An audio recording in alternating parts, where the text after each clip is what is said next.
यार ये तो मैंने बीबीसी पे सुना है, यानी उसे हमारे देश की आकाशवाणी कह रही है भरोसा नहीं, दूरदर्शन कह रहा है भरोसा नहीं, अखबार इतने खर्चा करके निकल रहा है भरोसा नहीं, वो कह रहा है नहीं यार मैंने बीबीसी पर सुना है। अब ये जो क्रेडिबिलिटी है, सरकार की व्यवस्थाओं पर से भरोसा उठ जाना।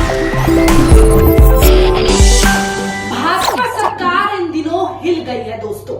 जिस तरह से उन्होंने सोचा था और गणित लगाया था कि अदानी की लूट को उजागर होने से बचा लेंगे और एक प्रतिष्ठित नेटवर्क बीबीसी को निशाना बनाकर इस एंगल को आप तक ऐसे पेश करेंगे जैसे मानो आप लोग अडानी का पर्दाफाश देखना ही नहीं चाहते हैं। किस तरह अडानी ने आपको लूटा आप देखना ही नहीं चाहते हैं। आप तो ये देखेंगे किस तरह से 2002 में हुए गुजरात दंगों की फिल्म जिसमें मोदी जिम्मेदार ठहराए गए हैं उसको दिखाना या इतिहास के उन दंगों को दिखाना किस तरह एक अपराध है और आप उस संस्था के लिए नफरत पैदा करें जो सबसे पहले भारत में हमें खबरों का ज्ञान देता था। जी हाँ दोस्तों, 3 दिन की पूछताछ के बाद भी बीबीसी के दफ्तर से कुछ नहीं मिला है, लेकिन इन्होंने टीवी में आकर हो हल्ला करके कुछ तो दिखाना था कि किस तरह से बीबीसी वाले घपला कर रहे हैं, ये नफरती चीजें दिखा रहे हैं, नफरत करवा रहे हैं। उन्होंने यही दिखाया कि किस तरह से बीबीसी वाले जो टैक्स है वो देने में असमर्थ रहे हैं। जी हाँ, खबर यही है। केंद्रीय वित्त मंत्रालय के अधीन काम करने वाले central board of direct taxes की ओर से जारी एक पन्ने में बयान दिया गया है कि बीबीसी का नाम कहीं नहीं लिखा गया है। बीबीसी ने कहा है कि ऐसे किसी भी आधिकारिक संदेश का उचित उत्तर दिया जाएगा जो उसे आयकर विभाग के प्रत्यक्ष रूप से प्राप्त हो। आयकर विभाग के इस दावे को केंद्रीय पत्र सूचना कार्यालय पीआईबी ने भी जारी किया था दोस्तों। इस बयान के बारे में माना जा रहा है कि ये बीबीसी में हुई जांच के बारे में है। वहीं आपको बता दें कि आयकर विभाग के अधिकारियों ने 3 दिनों तक बीबीसी के दिल्ली मुंबई स्थित दफ्तरों में दस्तावेजों की पड़ताल की थी कि किस तरह से वो किस तरह का व्यवहार देकर पूछ रहे थे, ये आप भी जानते हैं। और बीबीसी के कुछ अधिकारियों और कर्मचारियों से पूछताछ भी की थी उन्होंने, लेकिन कुछ हासिल नहीं हुआ। आयकर विभाग की इस कार्रवाई की राष्ट्रीय और अंतर्राष्ट्रीय स्तर पर काफी आलोचना हुई थी दोस्तों कि भारत में विपक्षी दलों के नेताओं ने इस कार्रवाई को प्रेस की स्वतंत्रता पर हमला बताया था, लेकिन इन्होंने कुछ नहीं कहा। इन्होंने कहा जांच कराइए।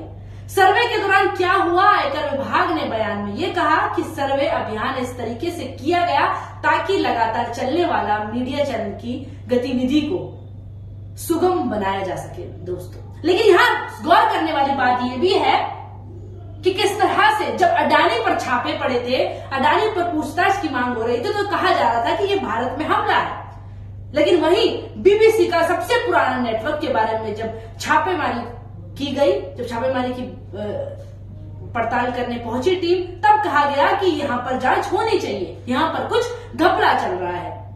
हालांकि आपको बता दें इस दौरान कई घंटे बीबीसी के पत्रकारों को यहाँ पर काम नहीं करने दिया गया था दोस्तों। कई पत्रकारों के साथ आयकर विभाग के कर्मचारियों और पुलिस कर्मियों ने दुर्व्यवहार भी किया था दोस्तों। पत्रकारों के कंप्यूटर्स की छानबीन की गई, उनके फोन रखवा दिए गए और उनसे उनके काम के तरीकों के बारे में जानकारी ली। साथ ही दिल्ली दफ्तर में कार्यरत पत्रकारों को इस सर्वे के बारे में कुछ भी लिखने से रोका गया कि आप कुछ मत लिखिए, आप बताइए आप किस तरह से काम करते हैं, हम आपको भी वहां पे प्रतिबंध लगा देंगे।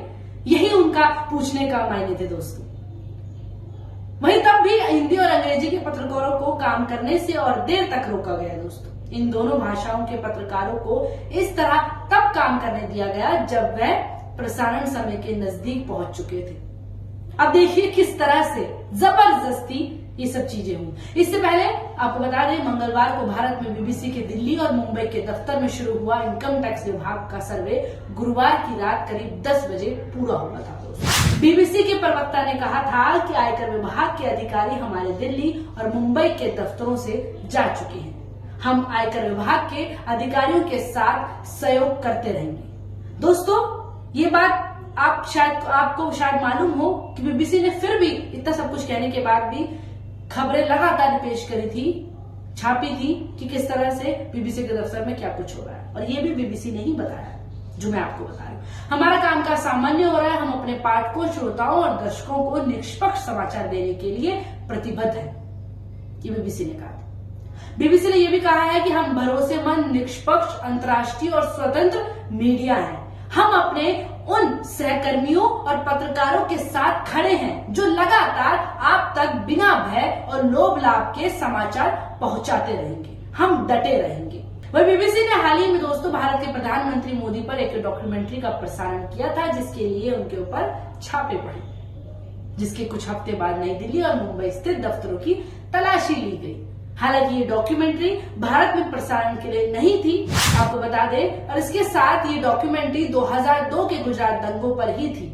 उस समय भारत के मौजूदा प्रधानमंत्री नरेंद्र मोदी गुजरात के मुख्यमंत्री थे, इसीलिए उनके अंदर खुजली मच रही है कि एक डॉक्यूमेंट्री कैसे इन्होंने ला दी। वही डॉक्यूमेंट्री कई लोगों ने गुजरात दंगों के दौरान नरेंद्र मोदी की भूमिका पर सवाल भी उठाए थे इस डॉक्यूमेंट्री देखने के बाद। वहीं केंद्र सरकार ने इस डॉक्यूमेंट्री को प्रोपेगेंडा और औपनिवेशिक मानसिकता के साथ साथ भारत विरोधी बताते हुए भारत में इसे ऑनलाइन शेयर करने से ब्लॉक करने की कोशिश की।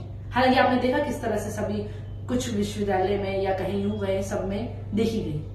वहीं भारत सरकार को इस डॉक्यूमेंट्री पर अपना पक्ष रखने का मौका भी दिया गया था, लेकिन सरकार की ओर से इस पेशकश पर कोई जवाब नहीं मिला। डॉक्यूमेंट्री आने के बाद भी लोगों ने सवाल पूछा तो उन्होंने कोई जवाब नहीं दिया। वहीं बीबीसी का कहना है कि इस डॉक्यूमेंट्री पर पूरी गंभीरता के साथ रिसर्च किया गया है, कई आवाजों और गवाहों को शामिल किया गया है, तभी ये डॉक्यूमेंट्री बनाई गई है और विशेषज्ञों की राय ली गई और हमने बीजेपी के लोगों समेत कई तरह के विचारों को भी शामिल किया गया है। ऐसा नहीं है कि एक ही पक्ष में इस डॉक्यूमेंट्री में दिखाया गया है। वहीं कुछ महीने पहले दिल्ली में पुलिस ने इस डॉक्यूमेंट्री को देखने के लिए इकट्ठा हुए कुछ छात्रों को हिरासत में भी लिया था, जो फुटेज आपके सामने आए थे, आपने भी देखा था किस तरह जवाहरलाल नेहरू विश्वविद्यालय समेत देश की कई यूनिवर्सिटीज में इस डॉक्यूमेंट्री को प्रदर्शित किया गया था।